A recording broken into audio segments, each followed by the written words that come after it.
नाजिया सही रोती है। उस जैसी लड़की का तेरे साथ गुजारा करना बहुत मुश्किल है। तुझे तो चाहिए कि गूंगी बहरी कोने खुदरे में चुपचाप पड़ी रहे। अम्मी, आप तो हर वक्त मेरे पीछे पड़ी रहती हैं। क्या बुराई है मुझ में? क्या मैं लड़कियों को छेड़ता हूँ? क्या घर में मेरी कोई कभी शिकायत आई है? नाजिया मुझसे छोटी है, मंगेतर है मेरी, और मैं सिर्फ उसी से बात करने की कोशिश करता हूँ। मगर वो तो मुझे घास ही नहीं डालती।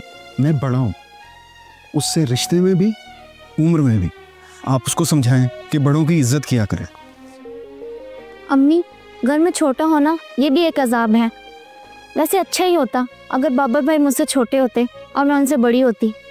अब तुझसे ऐसा कौन सा जुल्म हो गया जो खुद को छोटा होने पे कोस रही है? अम्मी, छोटों की ना तो कोई अपनी कोई मर्जी हो सकती है और ना ही उनसे उनकी कोई मर्जी पूछी जाती है। ये क्या कोई कम जुल्म है?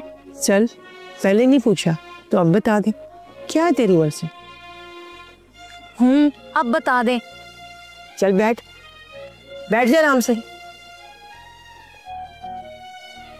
अम्मा, इसे क्या हुआ? पता नहीं, जब से इंसान का रिश्ता तय हुआ है इसका तो रवैया बदल गया।